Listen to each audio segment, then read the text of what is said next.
खिड़की के पास की नेचुरल लाइट में दिखने वाली ओरिजिनल कलर की इस खट्टी मीठी चटनी को आप भी बना सकते हैं घर पर। कैसे? और बहना, क्या हालचाल? अम्बियों को 2 घंटे के करीब पानी में भिगोकर उसके बाद सूती कपड़े से पोंछकर छीलकर और उसको कद्दूकस कर ले। और उसके बाद ये देखो मैं माप रही हूँ इसको 543 ग्राम। किलो अम्बी में से कुछ मैंने करेले में यूज़ कर ली। और बाकी अब मैं इसमें मीठे में डालूँगी देसी खांड और गुड़। आप चाहें तो चीनी भी डाल सकते हैं, पर ये ज़रा हेल्दी ऑप्शन है। दोनों की मात्रा आप अपने हिसाब से एडजस्ट कर सकते हैं। गुड़ के आयरन से हीमोग्लोबिन बढ़ता है। गुड़ शरीर के डाइजेस्टिव एंजाइम्स को एक्टिव करता है, जिससे खाना भी आसानी से पच जाता है। यह लीवर और फेफड़ों से हानिकारक टॉक्सिन्स को बाहर निकालने में मदद करता है। हड्डियों के लिए भी बेनिफिशियल है due to calcium and phosphorus. इस तरह से गूदे और मीठे की लेयरिंग करने के बाद इसमें मैं 1 टेबल स्पून नमक डालूंगी, क्योंकि पकने के बाद इसमें मैं बाद में थोड़ा सा काला नमक भी डाल दूंगी, जिससे इसका टेस्ट थोड़ा सा और सुपीरियर हो जाता है।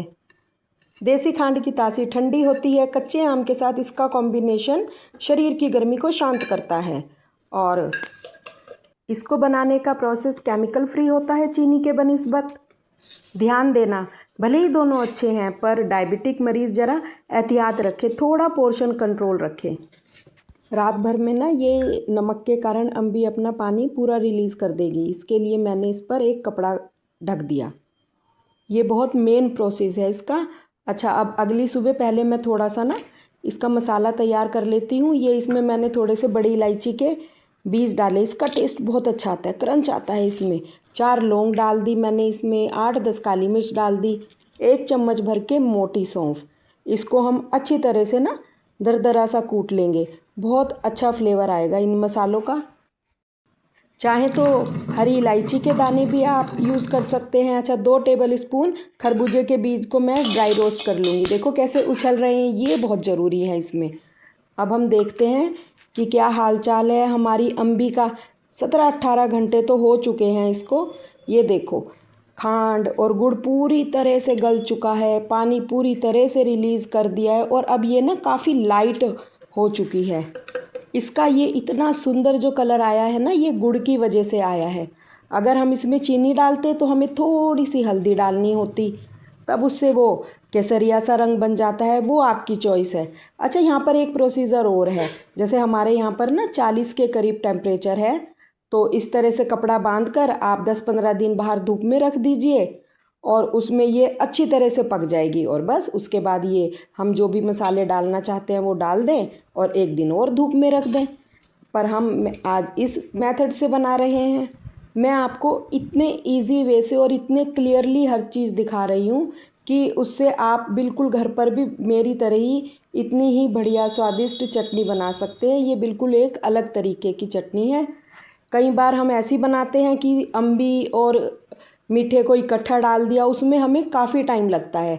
आप ऐसे समझिए कि जैसे हम मलाई से घी बनाते हैं ना, और उसमें काफ़ी टाइम लगता है, और अगर मक्खन बीच में बनाएं और फिर बनाएं तो बहुत जल्दी हमारा घी बन जाता है। बस वही है ट्रिक। केवल 1 बॉईल आने तक मैं इसकी आंच तेज़ रखूँगी, और जैसे ही इसके अंदर 1 बॉईल आ जाए उसके बाद हमें क्या करना है कि हम इसकी गैस को कम कर देंगे।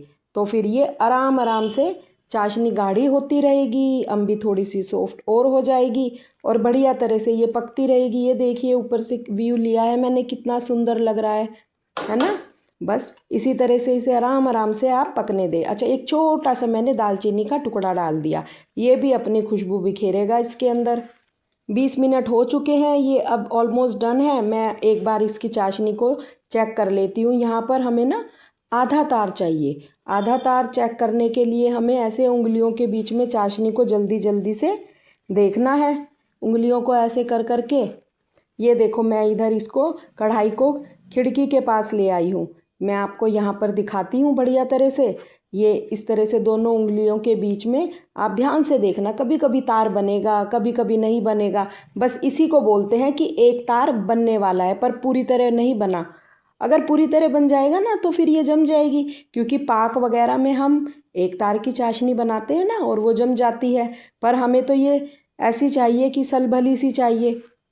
तो मेन चीज़ यही है कि हमें यहाँ पर चाशनी का ध्यान रखना है।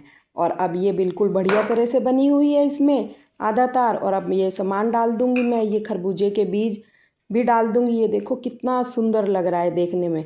और थोड़ी सी मैं इसमें डालूँगी चिली फ्लेक्स, इसका फ्लेवर बहुत अच्छा आता है। और ये डाला है मैंने 1/4 चम्मच काला नमक। और अब जो खुशबू है ना किचन में, बस ये तो आप बनाओ और फिर लो, और हाथों हाथ कढ़ाई से इसको बाहर निकालना है।